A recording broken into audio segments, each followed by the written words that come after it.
नमस्कार। क्या आपके साथ कभी ऐसा हुआ है कि आप बहुत मेहनत करते हैं, दिन रात एक कर देते हैं, लेकिन नतीजा कुछ नहीं निकलता? क्या आपके घर में बिना किसी वजह के, बिना किसी कारण के छोटी छोटी बातों पर परेशानियां और झगड़े होते रहते हैं? क्या आपको ऐसा महसूस होता है कि पैसा आता तो है लेकिन टिकता नहीं? एक अजीब सी बेचैनी, एक अजीब सा तनाव घर में बना रहता है और आपको समझ नहीं आता कि आखिर ऐसा हो क्यों रहा है।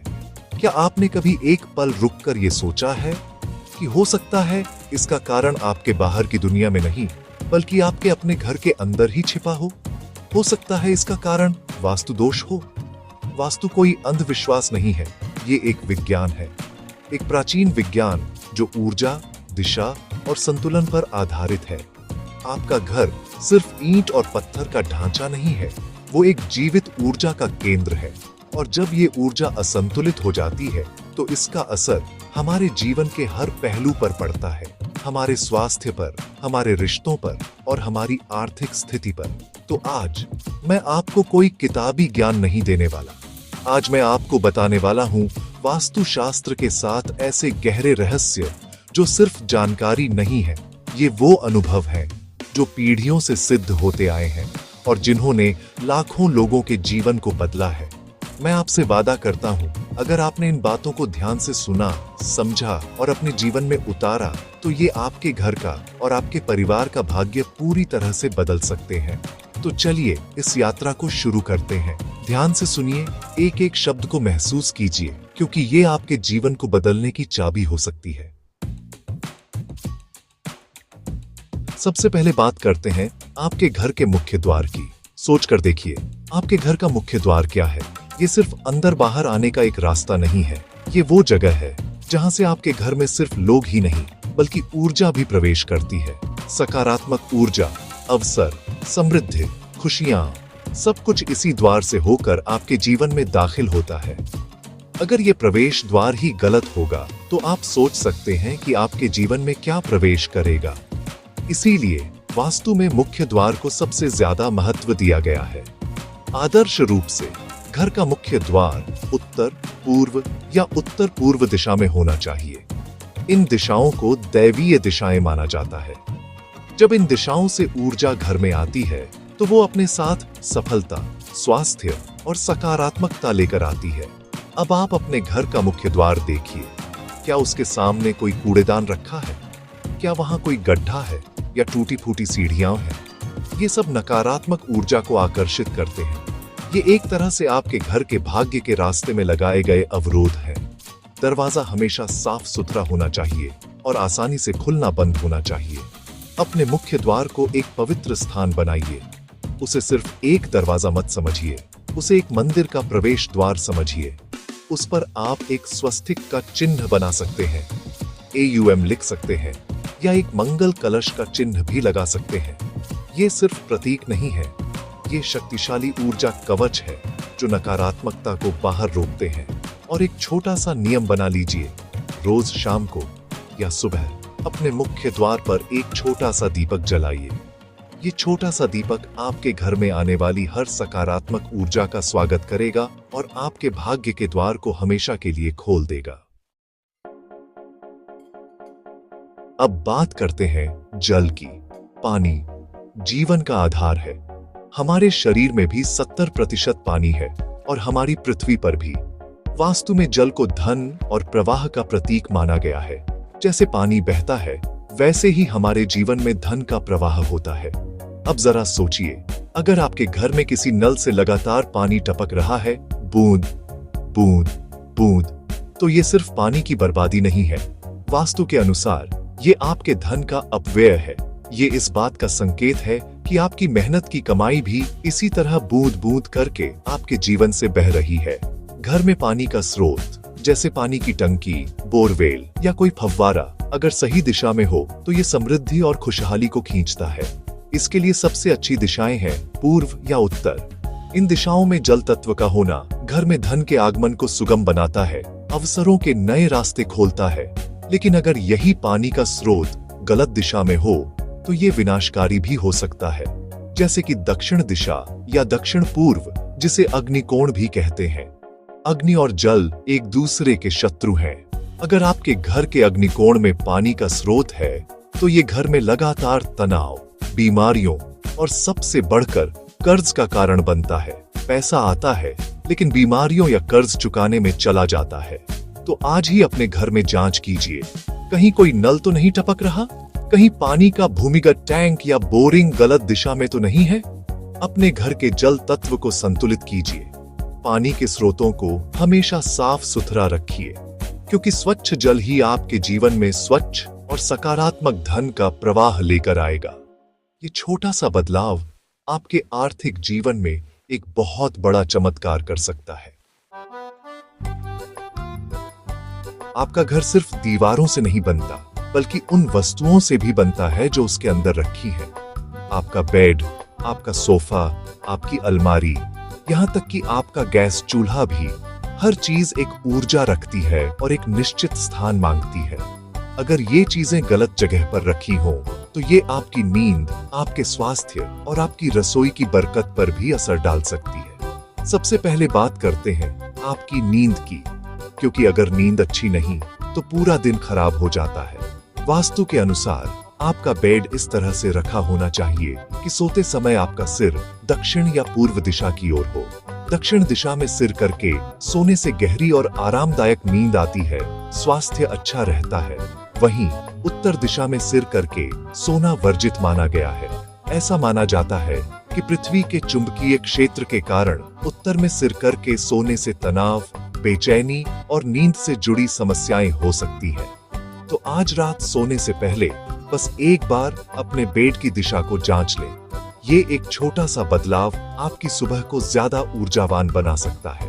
अब आते हैं रसोई पर। घर की अन्नपूर्णा। रसोई में गैस चूल्हा सबसे महत्वपूर्ण है। इसे हमेशा दक्षिण पूर्व दिशा यानी अग्निकोण में रखना चाहिए। अग्निकोण में अग्नि तत्व का होना घर में बरकत लाता है, खाने में स्वाद और पोषण बढ़ाता है और परिवार के सदस्यों का स्वास्थ्य उत्तम रखता है। अगर चूल्हा गलत दिशा में है तो यह पाचन संबंधी समस्याओं और घर में धन की कमी का कारण बन सकता है। अपने घर की वस्तुओं को सही दिशा देकर आप अपने जीवन की दिशा को भी सही कर सकते हैं। हमारे शास्त्रों में तुलसी को सिर्फ एक पौधा नहीं, बल्कि देवी का स्वरूप माना गया है। ये एक ऐसा पौधा है जिसमें अद्भुत दैवीय और औषधीय गुण होते हैं। वास्तुशास्त्र में तुलसी के पौधे को घर के लिए एक सुरक्षा कवच की तरह देखा जाता है। यह पौधा अपने आसपास की सारी नकारात्मक ऊर्जा को सोख लेता है और वातावरण में एक शुद्ध, सात्विक और सकारात्मक ऊर्जा का संचार करता है। जिस घर में तुलसी का पौधा होता है, वहां बीमारियां और बुरी शक्तियां प्रवेश नहीं कर पाती। तुलसी का पौधा लगाने के लिए सबसे उत्तम स्थान है घर का उत्तर पूर्व कोना, जिसे ईशान कोण भी कहते हैं। यह देवताओं का स्थान माना जाता है। जब आप ईशान कोण में तुलसी स्थापित करते हैं तो आप सीधे सीधे अपने घर में दैवीय ऊर्जा को आमंत्रित करते हैं। यह घर में रहने वाले लोगों की सोच को सकारात्मक बनाता है, उनके आध्यात्मिक विकास में मदद करता है और घर में एक शांतिपूर्ण और पवित्र वातावरण का निर्माण करता है। यह पौधा एक तरह से आपके घर का प्राकृतिक एयर प्यूरिफायर और एनर्जी प्यूरिफायर दोनों है। सिर्फ पौधा लगा देना ही काफी नहीं है, उसका सम्मान करना भी उतना ही जरूरी है। एक नियम बनाइए कि हर सुबह स्नान के बाद आप तुलसी को जल अर्पित करेंगे। जल चढ़ाते समय मन में श्रद्धा का भाव रखें और चुपचाप या बोलकर इस मंत्र का जाप करें। AUM तुलस्याय नमः। यह एक छोटा सा अनुष्ठान आपके दिन की शुरुआत को सकारात्मकता से भर देगा। जब आप उस पौधे की देखभाल करते हैं तो वास्तव में आप अपने घर की सकारात्मक ऊर्जा की देखभाल कर रहे होते हैं। एक हरा भरा तुलसी का पौधा आपके घर के सौभाग्य और अच्छे स्वास्थ्य का प्रतीक है। प्रकाश जीवन का प्रतीक है और अंधकार जड़ता और नकारात्मकता का। जिस तरह सूर्य के बिना पृथ्वी पर जीवन संभव नहीं, उसी तरह प्रकाश के बिना घर में सकारात्मक ऊर्जा का वास संभव नहीं है। वास्तु में प्रकाश को एक बहुत ही शक्तिशाली ऊर्जा स्रोत माना गया है। आपके घर का हर कोना, हर कमरा प्रकाश से भरा होना चाहिए। दिन के समय खिड़कियों और दरवाजों को खुला रखें ताकि प्राकृतिक रोशनी और ताजी हवा घर के अंदर आ सके। ये घर की सारी नकारात्मक और स्थिर ऊर्जा को बाहर निकाल देती है। खास तौर पर संध्या के समय का ध्यान रखना बहुत जरूरी है। जब दिन ढल रहा होता है और रात शुरू हो रही होती है, इस समय को गोधूली बेला कहते हैं।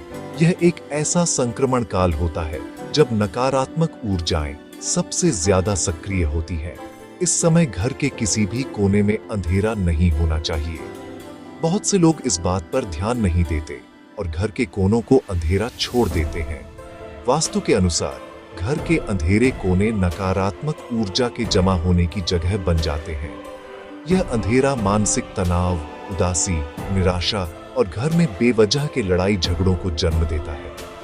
एक बहुत ही सरल उपाय है, जैसे ही शाम होने लगे घर की सभी बत्तियां जला दें। विशेष रूप से घर के कोनों में प्रकाश की व्यवस्था जरूर करें। आप चाहें तो संध्या के समय घर के मंदिर में और तुलसी के पास एक दीपक जला सकते हैं।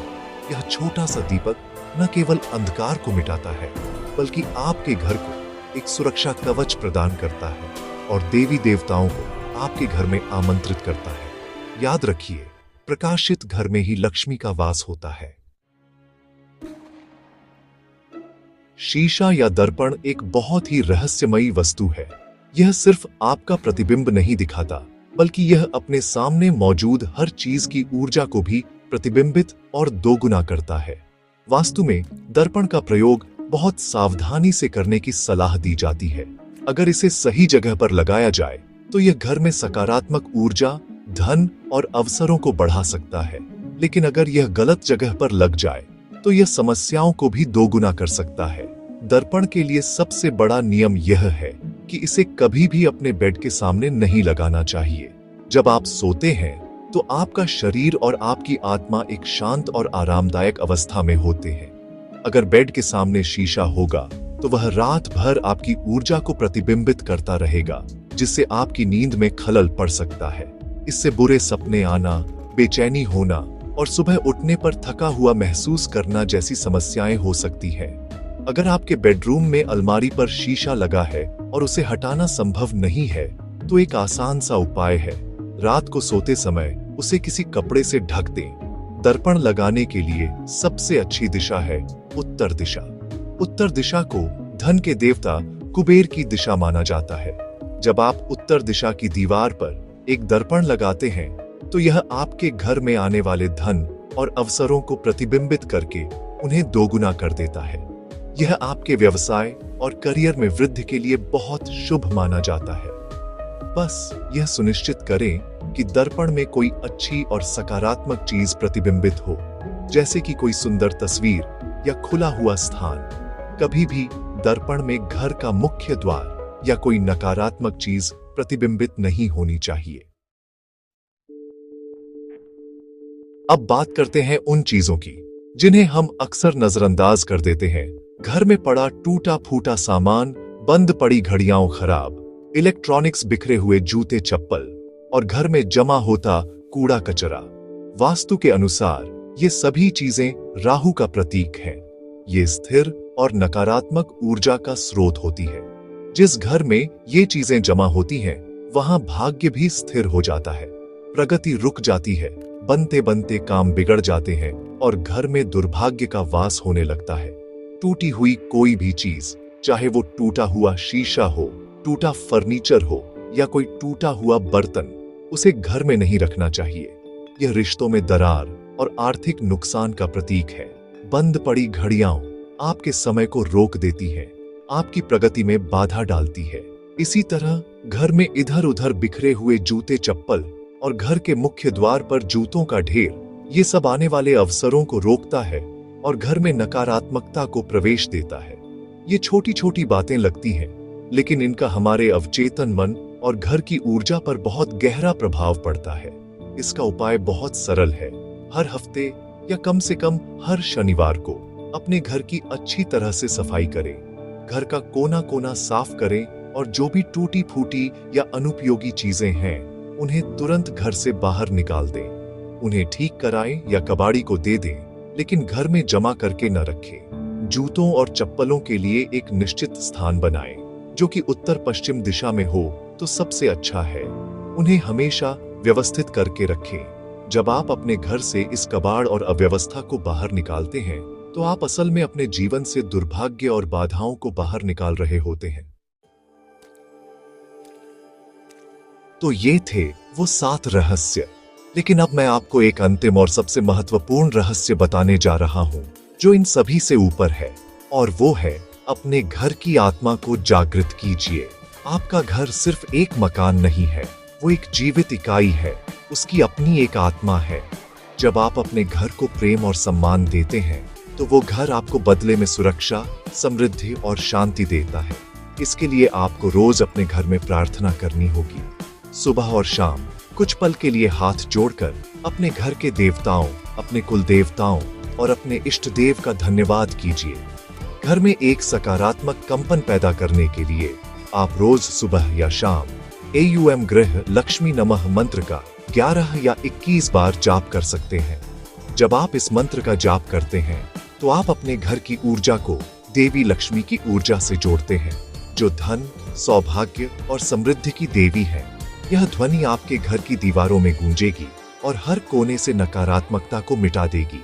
अपने घर को एक मंदिर समझिए, जहां आप रहते हैं उसे पवित्र रखिए, स्वच्छ रखिए और प्रेम से भरा हुआ रखिए।